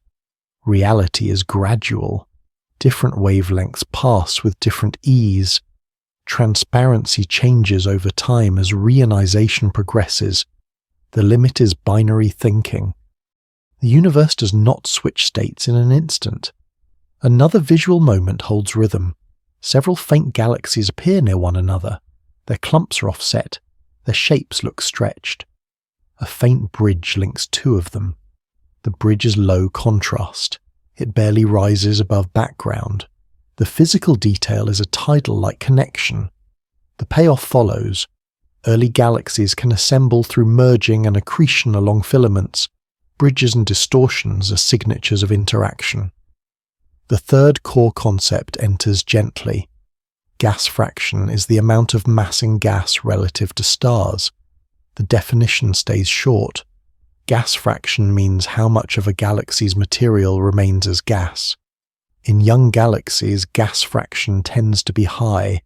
High gas fraction supports turbulence and clump formation. The payoff arrives. Gas-rich systems form stars in bursts and patches. Over time, gas turns into stars. The galaxy can become smoother and more stable. Another scale shift eases toward the larger web. Young galaxies sit on filaments that are still sharpening. Clusters are still assembling. Voids are still growing. The pattern is familiar but less mature.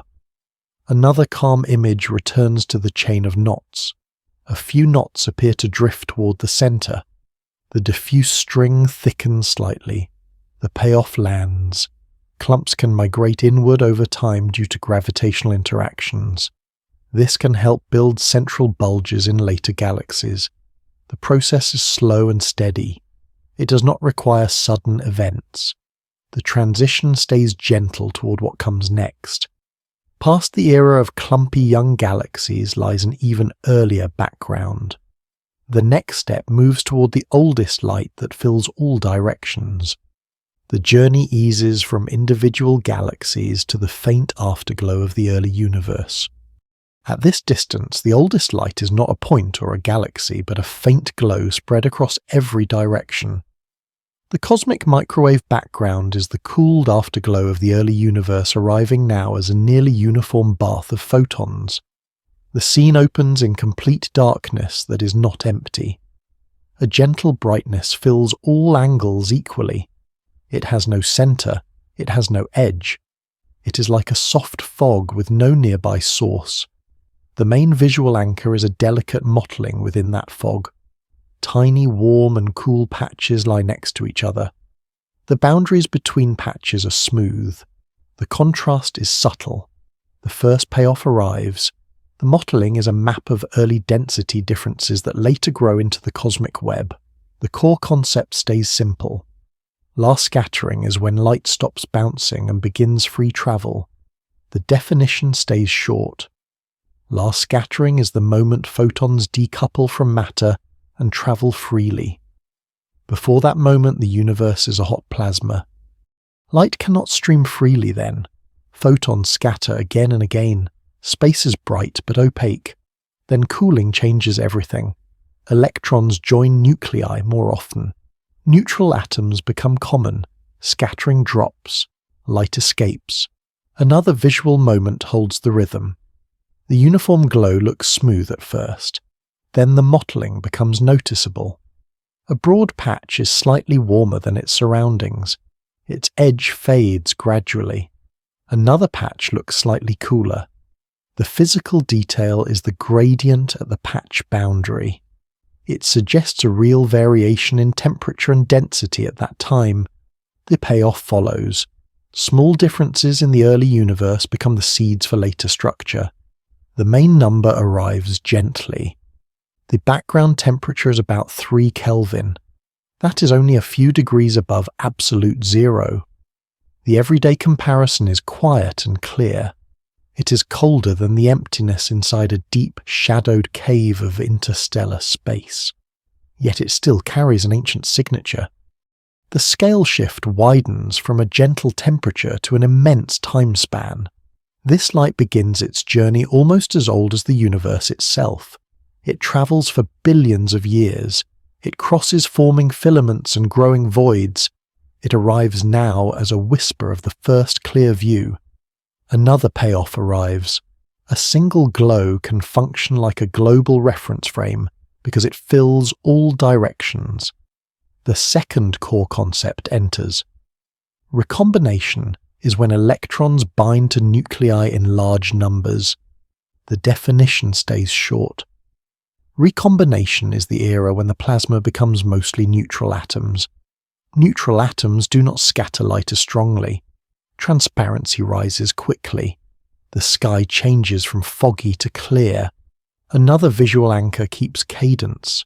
Imagine the early universe as a dense, luminous mist. Within it, faint sound waves ripple as compressions and rarefactions. The ripples are not water waves. They are pressure waves in a photon-rich gas. The mist holds a soft shimmer. It brightens slightly where compression gathers energy. It dims slightly where rarefaction spreads it out. The payoff lands. The mottling preserves the imprint of those ancient ripples. The ripples set preferred scales. They later influence how galaxies cluster. The physical detail is the ripple-like layering. Slight bands curve and overlap. They do not form a neat grid. They form a gentle pattern that later becomes the web's large-scale texture. Another limit of intuition enters softly. Intuition expects a photograph of the past to show objects. The background shows conditions instead. It is not an image of stars or galaxies. It is an image of temperature and density at a single early time. The limit is the mind's desire for familiar shapes. The background offers statistics and gradients rather than silhouettes. Another limit follows now observational and specific. Measurements of the background must separate the ancient signal from nearer emissions. Dust in galaxies can add foreground glow. Gas clouds can add features. The limit is contamination. Even perfect separation is impossible. Some uncertainty remains due to the finite number of independent patches on the sky. The payoff arrives. Even with limits, the broad pattern is robust. The mottling's amplitude is small and consistent. Its angular scales are stable. Its statistical properties reveal the early universe with surprising clarity. Another visual moment holds the rhythm. The mottled fog includes a few larger patches and many smaller speckles. The larger patches look like slow hills. The smaller speckles look like fine grain. The boundary between scales is gradual. No sharp cut-off appears. The payoff follows. Different scales trace different physical processes. Large patches reflect primordial density variations on wide regions. Smaller speckles reflect the interplay of pressure and gravity before transparency. The scale shift moves gently from the whole sky to a single patch. A patch that spans a few degrees covers a vast region at the time of last scattering. Its size in space is enormous, yet it is still a single element in a global mosaic. Another everyday analogy appears and remains unique. The pattern resembles the surface of a gently stirred custard as it cools. Tiny variations in thickness remain after stirring stops. They are frozen in place as the mixture sets.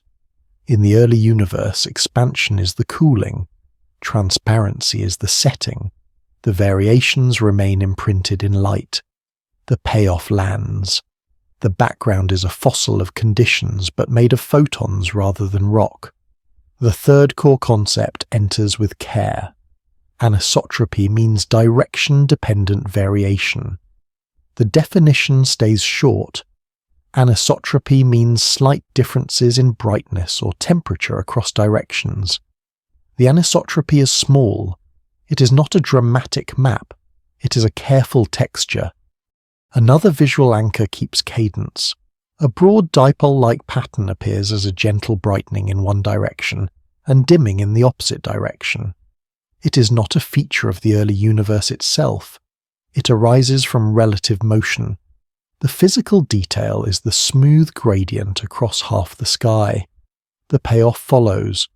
Motion can shift observed frequencies slightly through a Doppler effect. This provides a reference for how the observer is moving relative to the background rest frame. The limit of intuition enters softly again. Intuition expects motion to be measured by nearby landmarks. The background provides a global landmark that does not belong to any single galaxy. Another observational limit follows. Separating the motion pattern from the intrinsic anisotropy requires careful modelling. Noise and foregrounds can bias estimates. The limit is calibration uncertainty. The payoff arrives. Multiple independent methods converge on the same motion pattern and the same intrinsic texture. The background becomes a stable anchor for cosmology. Another calm scene holds the rhythm. The mottled fog is imagined as a thin shell around the entire visible universe. It is not a nearby layer. It is the surface of last scattering. It surrounds the observer in every direction. Its radius is enormous in distance and in time. The payoff lands. Looking outward in any direction eventually meets the same early epoch because light travel time reaches a limit. Beyond that, the universe is opaque in ordinary light. This scale shift widens once more. Galaxies and clusters occupy a tiny fraction of cosmic history compared with the background's age. The web is a late pattern.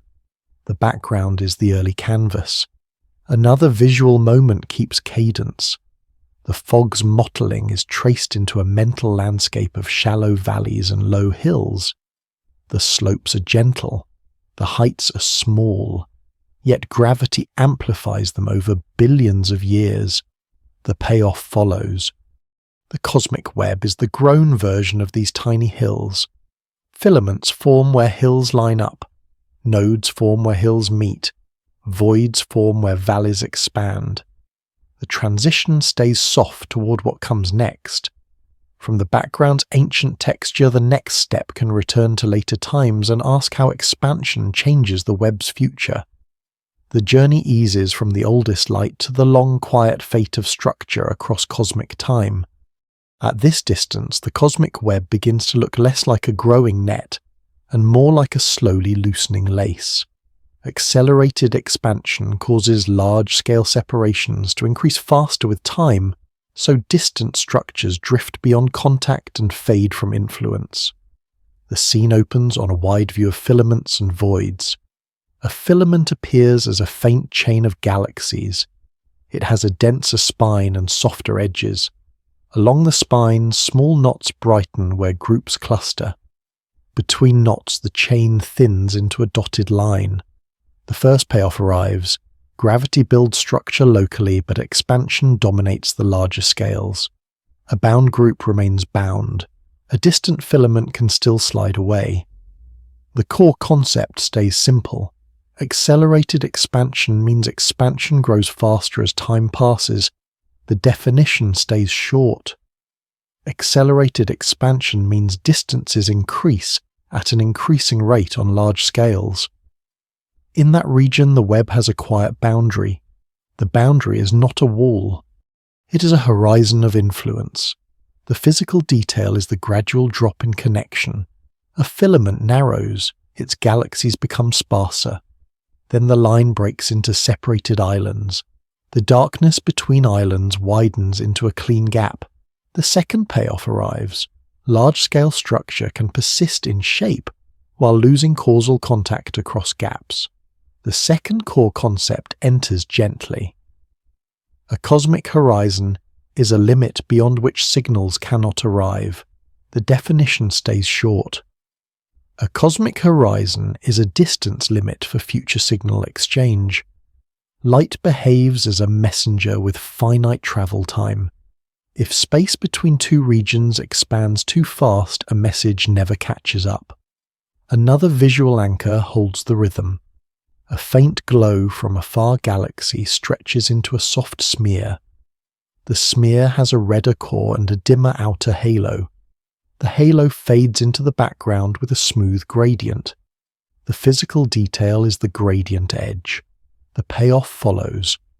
Increasing redshift dims and cools distant light so far, galaxies become harder to see even before they leave influence. The scale shift moves gently from the web to a single group. Within a bound group, galaxies orbit a common center of mass. Their separations change, but they remain linked by gravity. Outside the group, the web continues to thin. It becomes a pattern of islands separated by growing voids. The everyday analogy stays calm and unique. The process resembles foam on a quiet lake after a breeze stops. Clusters of bubbles stay together in patches. Between patches, clear water expands as patches drift apart. The third payoff arrives. The future of the web depends on which scales are bound and which scales are not. Another visual moment keeps cadence.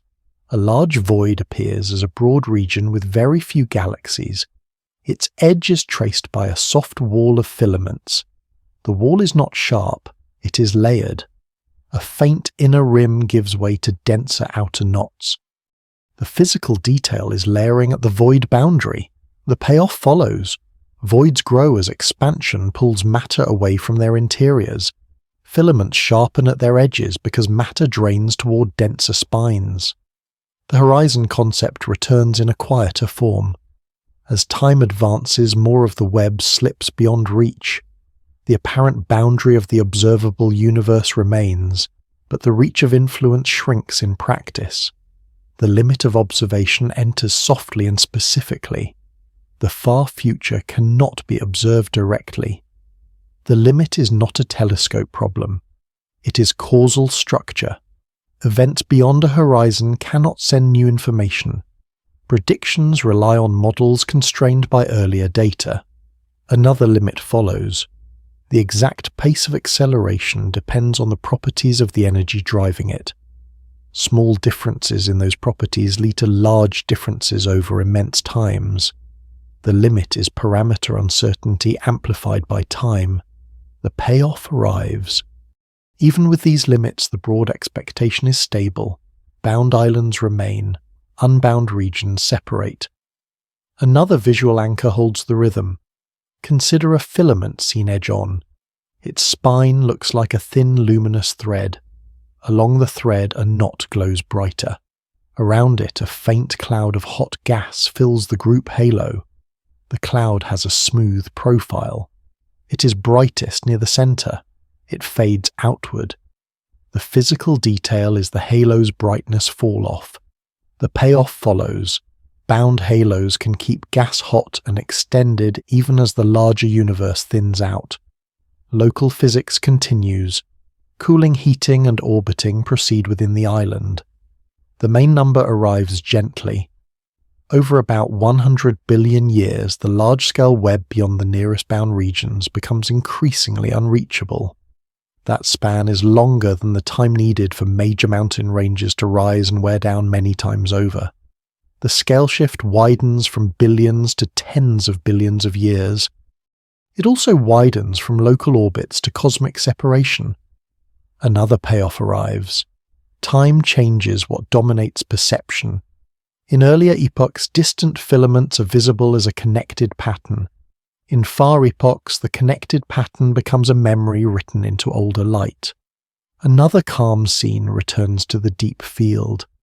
The distribution looks sparser than before. The faintest galaxies no longer appear. The remaining ones cluster into a few brighter islands. Their colors drift toward longer wavelengths. Their halos look softer. The physical detail is the smoothing of edges. The payoff follows. The universe does not lose content. It loses accessible information from afar because photons are stretched and diluted. Light behaves as a thinning mist.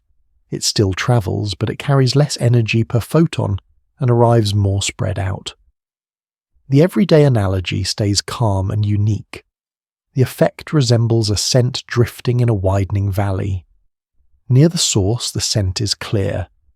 Farther away, it becomes faint and uniform. Distance and spreading erase detail without needing any barrier. Another visual anchor keeps cadence. Imagine the cosmic web as a map drawn in pale ink on dark paper. The ink lines are filaments, the paper is voids. As time passes, the ink does not move on the paper. Instead, the paper gently stretches. Lines separate. Small breaks appear where the paper pulls apart the faintest connections. The payoff lands. Expansion changes relationships more than it changes objects. Bound regions remain coherent. Unbound regions become isolated. Another limit of intuition enters softly. Intuition expects the universe to be a fixed stage where objects move across it. Expansion makes the stage itself dynamic. Distances can grow without objects pushing through a medium. This matters for the future. It determines whether distant light can ever arrive. It determines whether new contact is possible. Another payoff arrives. The concept of isolation in the far universe is a property of geometry, not of emptiness. Islands are not alone because everything vanishes. Islands are alone because gaps grow too fast to bridge. The scene settles again on the filament that breaks into islands. The break is clean and quiet. The knots remain luminous and stable within their halos. The space between them grows darker and wider. The transition stays gentle toward what comes next. As large-scale structure becomes less connected, the remaining light sources also change. The next step follows how starlight and background light continue to cool and fade across long time, leaving the universe calmer and dimmer. At this distance, the future looks less like an adventure and more like a slow cooling. The far universe trends toward dimmer starlight and smoother darkness as energy differences flatten over immense time. The scene opens on a bound island of the cosmic web. A cluster fills the frame as a dense swarm of faint red points. The points are packed toward the center. Their outer edge thins into a soft halo. The physical detail is a gentle brightness gradient from core to rim. Some stars are slightly brighter embers within the swarm. Most are small and dim. The first payoff arrives. Bound islands can remain busy inside even while the large universe separates beyond reach. The core concept stays simple. Red dwarfs are small stars that burn fuel very slowly. The definition stays short. A red dwarf is a small star that shines gently for very long. Their light is steady and subdued. Their color leans toward deep orange and red. Their surfaces are cooler than larger stars but still luminous. The main number arrives gently. Some red dwarfs can last about 1 trillion years, like a quiet tide returning again and again through a million coastlines. The comparison stays immediate and calm. Time becomes the main scale shift. A single cluster can persist while the rest of the universe drifts outward for spans that feel almost endless. Another visual anchor holds the rhythm. A faint stream of stars curves around the cluster like a pale ribbon. Its edge is frayed and uneven. The ribbon's density changes along its length. The payoff follows. Even in the far future, gravity can stretch and fold matter inside a bound region. Orbits continue. Encounters continue. Gas becomes scarce. New bright star formation slows as fuel is used and scattered. The second core concept enters gently. Cooling means energy spreads out and temperatures approach one another. The definition stays short. Cooling means energy becomes more diluted and harder to concentrate. Light behaves as a thinning wash. As expansion continues, wavelengths stretch longer. A signal would arrive redder and weaker than when it began. The glow from old stars shifts toward infrared. The background between stars grows darker in visible light. Another payoff arrives. The same expansion that separates distant structures also saps the brightness of distant radiation. Another visual anchor keeps cadence. Around the cluster, the sky is not perfectly black. A faint haze lies in the background. It looks smooth at first. On closer inspection, it has a soft grain. The grain has no sharp edges. The payoff follows. Background radiation persists even as it cools. It becomes longer in wavelength and harder to detect as separate from other faint glows. The physical detail is the lack of contrast. The haze blends into darkness without a clear boundary. The scale shift widens again from a single cluster to the whole observable volume. Far beyond the bound island, other islands recede. Their light stretches. Their arrival slows.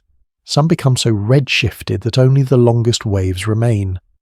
The limit of observation enters softly and specifically. The far future cannot be tested by direct measurement. The limit is causal reach and time. Evidence comes only from present conditions and from ancient light already on the way. Predictions depend on models of expansion and matter behavior. Small uncertainties grow when projected across enormous spans. Another payoff arrives. Even with uncertainty, the direction is stable. Energy gradients tend to smooth. The universe tends toward fewer dramatic contrasts. Another visual anchor holds the rhythm. Inside the cluster, a tight pair of faint stars circles in a small orbit. Their light blends into a single point at a distance. A subtle flicker appears as their combined brightness changes with phase. The physical detail is periodic modulation without sharp spikes. The payoff follows. In old stellar populations, binary interactions can remain as small pockets of activity. They can swap material, they can alter lifetimes, they can create rare brief brightenings, yet the overall trend remains toward dimmer average light. Another calm scene appears. A white dwarf glows as a tiny pale point near the cluster core. Its edge is crisp, its brightness falls sharply with distance. No extended halo is visible. The payoff arrives. White dwarfs cool and fade steadily. They store heat and release it slowly. Over time, their glow shifts to longer wavelengths and becomes harder to separate from the background. The third concept enters with care and stays light. Thermal equilibrium is the end state of even temperatures. The definition stays short. Thermal equilibrium means no strong temperature differences remain to drive change. This is not a sudden ending. It is a gradual settling. The physical world still moves, but with fewer accessible gradients. Another visual anchor keeps cadence. The cluster's outer halo is traced by a faint boundary, where star density drops. Beyond that boundary, darkness opens wide. The boundary is not sharp. It is a feathered edge. The payoff follows. Bound structures have edges set by gravity and by past interactions. Outside those edges, matter is too thin to gather easily. Expansion helps keep it thin. Another scale shift eases from local edges to cosmic time. Within a single orbit, stars move and return. Over millions of orbits, the cluster relaxes. Over far longer spans, the supply of new luminous stars dwindles. The overall light budget shifts toward long-lived small stars and toward cooling remnants. Another limit of intuition enters softly. Intuition expects darkness to be empty. The far universe is not empty. It is simply cold and dilute. It can contain matter and radiation that no longer shines in familiar ways. It can contain wavelengths too long to notice without special sensitivity. Another payoff arrives. Darkness can be a sign of stretched light rather than absence. Another visual anchor holds the rhythm. A thin dust lane crosses a distant galaxy within the same bound island.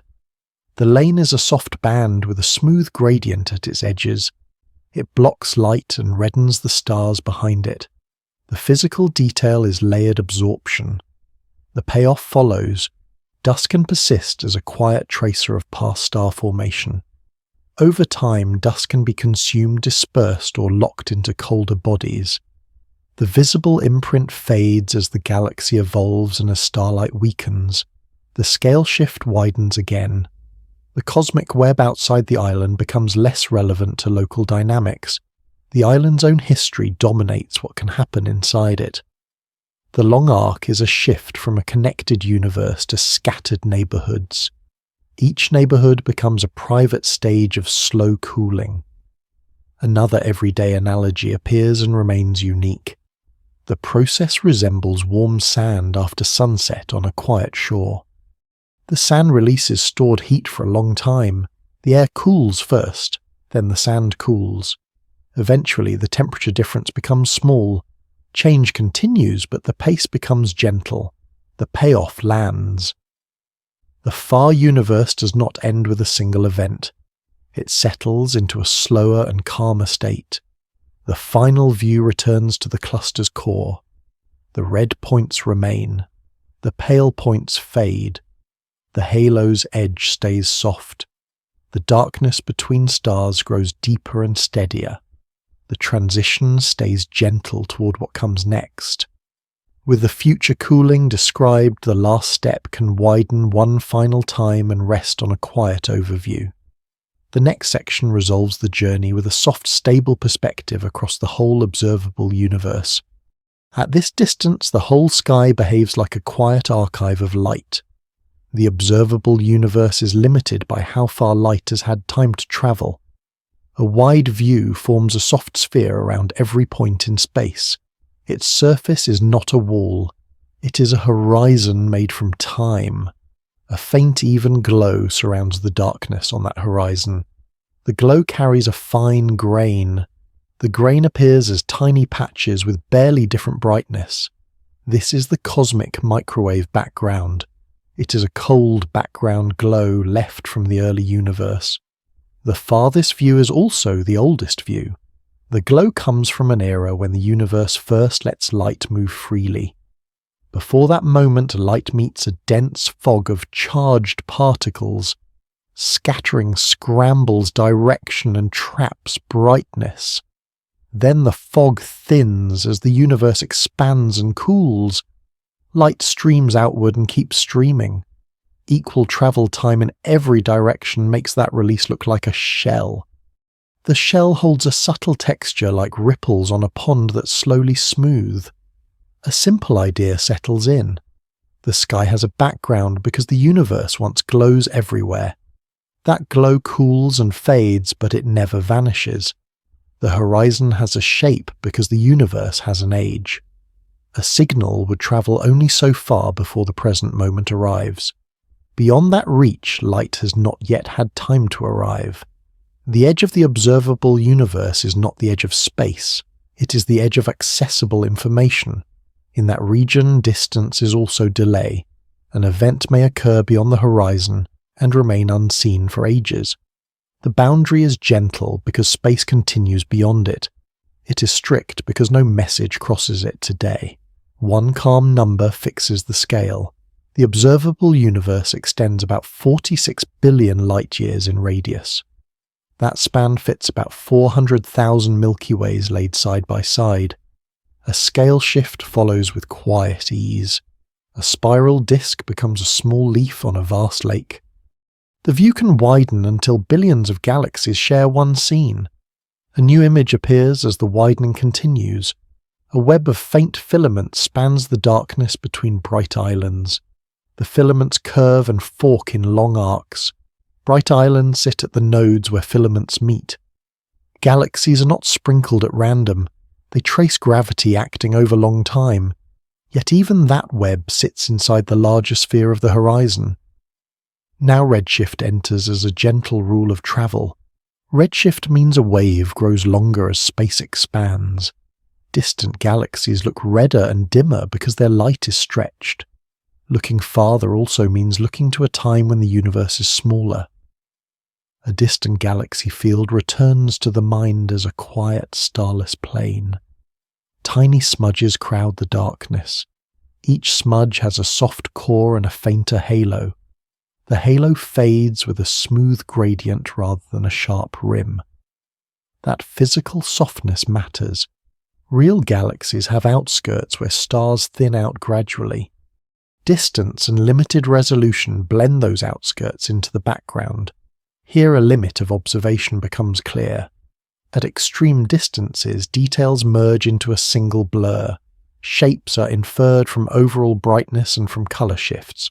Even when structure blurs, spectra still retain distance hints. The background glow carries a deeper limit as well. Before that glow is released, the early universe is hot and opaque. Light cannot travel freely through that dense plasma. The limit is a physical screen set by scattering. A signal would bounce many times and lose any clean path. The background glow marks the moment when space becomes transparent to light. It is a calm curtain that hides earlier scenes from direct view. Earlier epochs can be modelled, but they cannot be directly pictured in light. The horizon shell returns again as a slow, steady scene. Its grain shows slightly larger patches and slightly smaller ones. Boundaries between patches are rounded. Contrast stays faint and quiet. It resembles water after wind ends when ripples relax into near stillness. Small early differences remain as texture on that shell. Gravity later amplifies them into the cosmic web. Expansion stretches everything and smooths the largest averages. Both trends coexist without conflict. Structure grows in dense regions. Smoothness grows when vast volumes are averaged together. Between galaxies, gas is thin and cold. Light crosses that space with few encounters. Yet travel still changes the light. Wavelength stretches and energy per photon drops. Expansion separates distant regions while leaving bound systems intact. Clusters remain clusters. Galaxies remain galaxies. What changes is the exchange of light between far places. It becomes slower and it becomes redder. A final inward glance adds one more physical detail. Inside a spiral arm, a dust lane lies as a dark ribbon.